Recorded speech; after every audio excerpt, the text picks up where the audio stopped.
네, 2017년 한 해 한반도는 세계 어느 곳보다 뜨거웠습니다. 남북 관계는 물론 국제사회와 북한 사이의 양보 없는 강대강 대치로 시종일관 경색 국면이 이어졌는데요. 한반도를 뒤흔든 주요 이슈들 되돌아보겠습니다. 오늘 두 분 나오셨습니다. 김철우 국방연구원 연구위원, 박원군 한동대 국제지역학과 교수 함께합니다. 어서 오십시오. 어서 오십시오. 안녕하십니까. 예. 일단 올해 한반도가 참 안팎으로는 급격한 정치적인 격동을 겪었고 또 북한의 연이은 도발로 좀 상당히 파열음이 많이 있었는데 좀 올 한 해를 총평을 좀 해주신다면 어떨까요? 그야말로 그 숨가쁘게 이 격동의 그 파고를 넘어서 대한민국어가 아직 순항하고 있다. 거기에서 우리가 그 북한의 도발, 미사일만 해도 뭐 15차례 20여 발 쏘고 뭐 6차 핵실험도 있었고. 근데 이러한 그 핵이나 미사일과 같은 그 무기 체계의 변화도 중요하지만은 우리가 이 한반도에서 느끼는 이 경랑의 파고에서 가장 중요한 거는 그 리더십 요인, 정치 지도자의 변화. 우리가 뭐 외교 안보적인 공백도 겪었습니다. 우리나라. 그 트럼프 대통령과 김정은 그 두 리더의 그 말싸움에서 비롯된 국제 언론에 이미 그 전쟁이 나면은 국제 언론의 유명한 리포터들이 한국에 오는데 다 다녀갔습니다. 물론 대통령이나 부통령뿐만 아니고 뭐 미국의 지도자뿐만 아니고 많은 지도자들이 안보 현장이고 지구촌에 아주 격돌의 전쟁의 위기가 고조되는 현장을 왔다 가본 거거든요.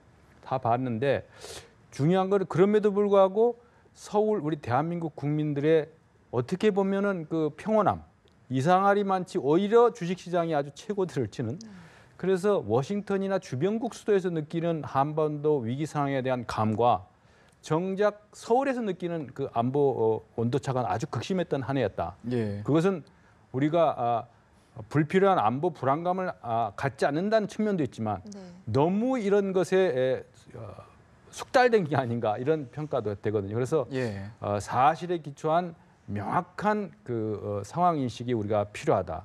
그 오판은 김정은만 하는 게 아니고 우리 지도자만 하는 게 아니고 우리 전체 국민도 잘못할 수가 있다라는 측면에서 봤을 때 이 밝아오는 새해에는 분명한 사실에 대한 해석은 달라질 수 있지만 사실에 의한 안보 현장 그리고 안보 실상을 정확하게 인식하는 교훈의 해로 삼아야 된다. 저는 그렇게 봅니다. 명확한 상황 인식이 필요하다라는 말씀이셨고요. 박 교수님은 어떻게 보십니까? 뭐 한반도의 군사적 긴장이 뭐 흔히들 6.25 전쟁 이후에 최고조로 이뤘다라고 얘기를 하죠. 우리가 뭐 4월 위기설, 8월 위기설을 두 번 겪었었고 우리 방금 김철우 박사님 말씀해 주신 것처럼 8월 위기설은 상당히 심각했었죠. 북한이 이제 화성 12형을 발사를 하자 트럼프 대통령이 이제 화염과 분노라는 발언을 했고 그것에 따라서 이제 또 김락겸 전략군 사령관 북한이 괌 포위 사격을 얘기를 하지 않았습니까? 만약 그것을 실행에 옮겼다라면은 정말 군사적 충돌의 가능성도 굉장히 컸었다라고 생각을 하죠. 근데 저는 이제 한 번 더 위기가 있었다라고 생각하는 게 11월 11일 날 미국의 항모정단 3척이 사실 동해에서 합동훈련을 하지 않았습니까? 그것은 뭐 거의 처음 있는 일이고 그리고 미국이 사실 어떤 국가를 상대로 전쟁을 시작을 할 때는 항모전단 3척을 갖고 먼저 시작을 합니다. 그래서 그 당시에 이제 보여준 미국의 그런 군사적인 옵션은 최고치로 이뤄진 것이 분명하고요. 그래서 어쨌든 전반적으로 볼 때 군사적 긴장감이 굉장히 고조된 한 해였다라고 판단할 수 있습니다. 또 한 가지 중요한 것은 결국 북한의 핵 미사일 개발이 뭐 그것도 거의 김정은의 표현 말대로 거의 이제 종착점에 도달한 그런 거죠. 뭐 스스로는 핵무력 완성이라고 얘기를 했지만 아직 조금 여지는 남아 있어 보입니다. 그럼에도 어쨌든 우리가 기대했던 것, 우리가 막으려고 했던 것이 사실상 그렇게 큰 효과를 보지 못하고 북한의 핵과 미사일에 대해서 실전 배치를 바로 코앞에 두고 있는 그런 상황까지 온 것은 사실입니다. 북한 내부적으로는 핵과 미사일 능력을 상당히 고도화시킨 한 해였고 또 국제 정세적으로는 긴장감과 위기감이 고조됐고 하지만 국내외적 온도차가 좀 있었던 것 같습니다. 그렇다면 2018년 새해 북한 문제 진전에 대해서는 어떻게 전망하십니까? 중요한 시금석이 김정은의 이른바 신년사. 매년마다 뭐 신년사대로 되는 건 아니지만은 이른바 김정은 스스로 2017년도에 거의 완성 단계라는데 아마 2018년에는 자화자찬 내지 신격화에 가까운 국가 핵무력을 완성했다. 그리고 더 중요한 이 모든 것이 미국 때문에 그렇다. 그러니까 2017년에 그 대차 대조표를 보면은 국제 공조를 통해서 북한의 잘못된 행동에 압박을 강화했지만은 김정은의 여러 가지 사진이나 영상을 통한 선전선동을 인해 가지고 트럼프 대 김정은의 대결 구도를 만드는 데는 그들이 어느 정도 책략이 먹혀들었다고 봅니다. 그래서 2018년도에는 국가 핵무력을 완성했기 때문에 우리를 핵 보유국으로 인정해달라. 그러면서 이 모든 것이 미국 때문에 그렇다라는 걸로 몰아가면서 반미 선전선동을 배합한 아주 강화될 겁니다. 저는 그렇게 봅니다. 그래서 대화 공세를 펴면서 미국이 먼저 이런 적대시 정책을 없애야만 우리가 대화에 응할 수 있다. 그러니까 마치 핵 보유국을 거의 완성한 것처럼 그렇게 하면서 대화 공세도 펴는 그 상당히 이중적인 플레이가 나올 수 있다. 물론 핵 경제 병진 노선을 얘기를 하면서 국제사회 공조의 틀을 깨겠다는 거죠. 지금 조금 전 리포트에도 나왔습니다만은 유엔의 이름으로 북한의 잘못된 행동에 대한 제재와 압박이 지금 강화되고 있지 않습니까? 이 공조의 틀로서는 도저히 체제가 생존할 수 없다는 판단을 할 겁니다. 그래서 그거를 깨기 위해서 미국을 겨냥한 다양한 심리전, 또 국제사회와 미국 간의 어떤 이견이 파생되도록 하는 이런 것도 이용할 거다. 그래서 다가오는 평창 올림픽을 과연 어떻게 이것을 이용할 것인가 이걸 아마 궁리하고 있지 않나 이렇게 봅니다. 예. 사실 북미 관계에 대해서 좀 더 깊게 들어가 보면 미국 말씀해 주셨지만 이제 미국이 화염과 분노 발언을 시작하고 또 미국과 북한이 말폭탄을 주고받으면서 그게 좀 발단이 되지 않았나 싶은데 앞으로의 북미 관계는 좀 어떻게 전망을 하십니까? 국면이 바뀔 가능성이 저도 있다라고 생각을 합니다. 11월 29일 날 화성 15형을 발사를 하고 김정은이 분명히 말하기를 핵무력 완성을 했다라고 얘기를 하죠. 이제 핵무력 완성의 다음 단계는 당연히 북한이 핵 보유국으로서 미국과의 직접 대화를 이제 시도하는 거가 될 가능성이 있습니다. 그래서 저도 여전히 1월 1일 날 바로 내일이죠. 이제 발표될 김정은의 신년사를 주목을 하고 있는데 평화 공세, 대화 공세로 전환할 가능성은 충분히 있다라고 생각을 합니다. 이제 문제는 저는 북한이 대화를 나오는 그런 조건이 두 가지라고 생각을 하는데요.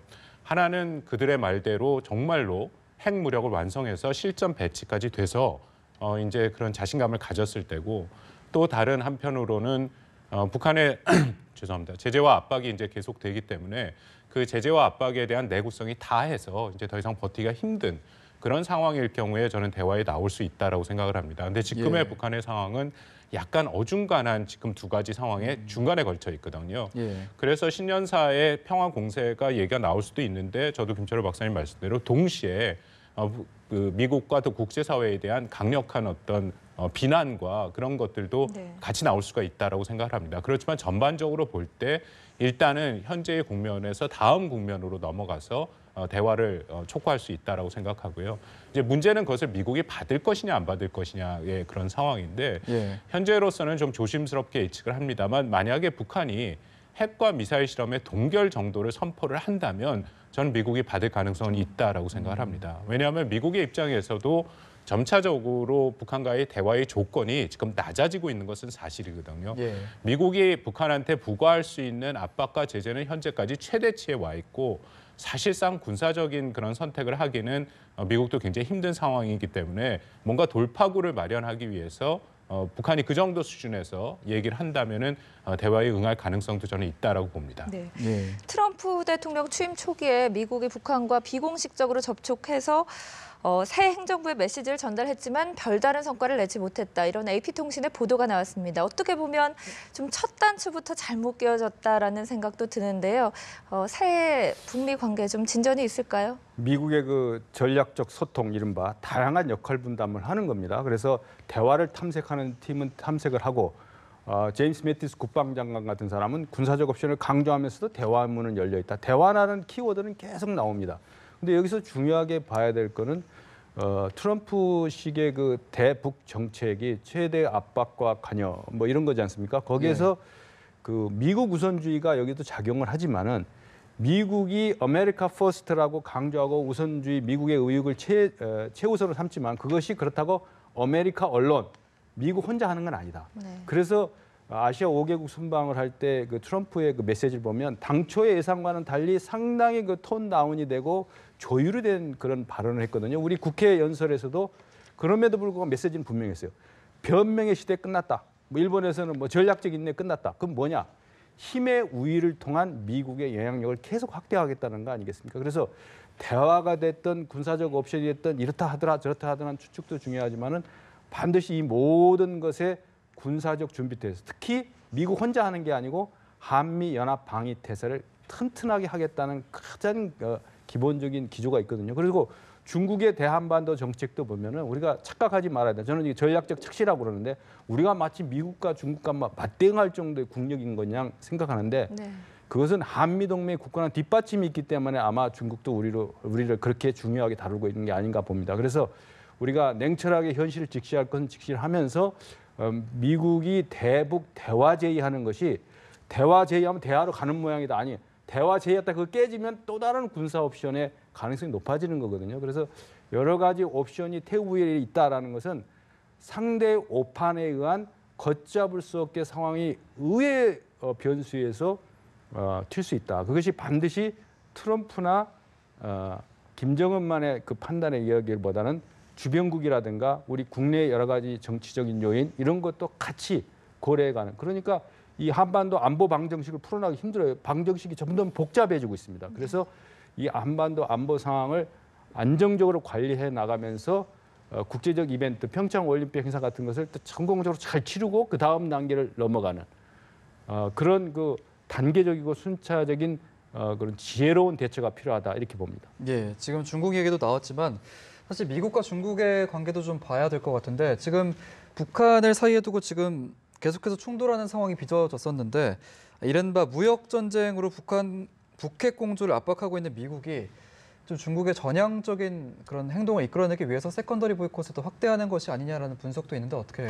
뭐 가장 최근에 삼정 2호랑 윈모 그 선박 간의 그 정유 제품이 이동된 것이 사실 미국의 위성에 포착이 됐죠. 그래서 지금 여수항에 억류돼 있고 그 과정에서 트럼프 대통령이 트위터를 통해서 사실상 중국을 비난을 했습니다. 현행범을 잡은 것이고 중국이 기대에 미치지 못하던 그런 역할을 하고 있다. 동시에 또 28일인가요? 뉴욕타임스와의 인터뷰에서 트럼프 대통령이 조금 더 구체적으로 얘기를 했는데 현재 미국과의 중국 관계는 지금 이제 그 가장 중요한 북핵 문제라는 것이 있기 때문에 미국이 이제 중국과의 협력을 중시해서 뭐 무역 문제에 대해서는 최소한도의 그런 문제 제기를 하고 있지만 앞으로 이런 식의 그 중국의 협조가 충분치 않을 경우에는 본격적으로 본인이 원하는 것을 하겠다. 결국 이제 무역 분쟁, 무역 전쟁을 하겠다라는 그런 일종의 선전포고 같은 것을 뉴욕타임스에 인터뷰를 했습니다. 저는 그 가능성이 있다라고 여전히 보고 있고요. 그래서 어쨌든 뭐 트럼프 행정부의 기본적인 시각은 이것이 중국이 이제 강력히 나서면 북한의 핵 문제를 해결할 수 있는데 충분히 나서지 못하고 있다라는 거거든요. 그래서 앞으로 뭐 세컨더리 보이콧까지 갈지는 조금 두고 봐야겠습니다. 세컨더리 보이콧이라는 것은 벌써 한참 전에 오바마 행정부 때부터 이미 그 전부터 사실 고려가 됐지만 결국 그렇게 세컨더리 보이콧을 하면 미국의 경제에도 굉장히 큰 타격이 있거든요. 그래서 할 수 있는 모든 여건을 마련해 놨지만 실행은 못하고 있는 거고요. 그래서 아마 2018년도에도 그것을 전면적으로 시행하기는 쉽진 않을 거다라고 생각합니다. 그럼에도 어쨌든 중국에 대한 압박은 지금보다는 조금 더 수위를 높여서 트럼프 행정부가 할 가능성은 충분히 있다라고 생각을 합니다. 네. 촘촘한 대북 제재를 위해서 중국이 어디까지 변화할까, 어디까지 허용을 할까 이 부분도 좀 관건인 것 같습니다. 북한 내부로 좀 들어가서요. 북한은 올해 한 해에도 여전히 숙청의 정치 또 계급장 정치가 이어졌는데요. 그 도쿄 신문이 흥미로운 사실을 보도했습니다. 황병서의 처형은 뇌물 문제 그리고 최룡해와의 대립 등이 이유다 이렇게 전했는데 일리가 있다고 보십니까?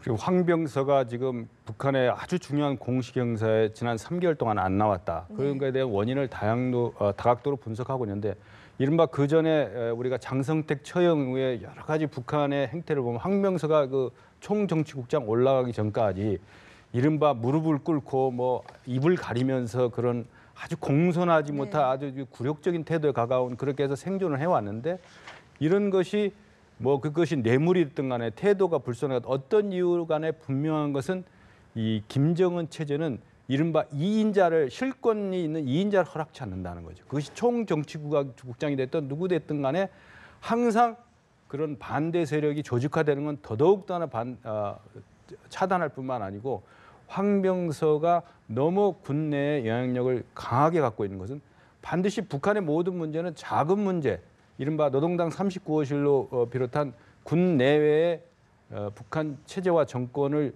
유지하기 위한 자금의 흐름과 상당히 중요하게 관련성이 있습니다. 그래서 북한 핵 문제도 항상 그 돈줄을 줘야 핵 문제가 풀린다라는 그런 일각의 분석이 있는 것과 마찬가지로 그 황병서와 그 최용해의 그렇다고 최용해가 계속 그 혁명화 조치 후에 연대까지 올라왔는데 최용해 시대가 계속되느냐, 그건 아니고 어느 시점이 되면 또 다른 변화. 그러니까 한 명씩 전부 다 숙청을 해도 각자 개인은 나는 아닐 것이다라고 믿게 하는, 희망을 끈을 놓지 않게 하는 그러나 독특한 북한식 방법. 그리고 숙청이 돼도 그게 끝이 아니고 반드시 복권과 다시 기용을 하는 그런 북한식의 그 독특한 용인수라고도 관련이 돼 있는 거거든요. 그래서 2018년도는 김정은의 신격화, 이른바 시진핑 스타일의 그것이 어쨌든 선제의 아버지와 또 할아버지만 이어받는 백두혈통의 정신만 이어받는 게 아니고 자기 스타일의 뭔가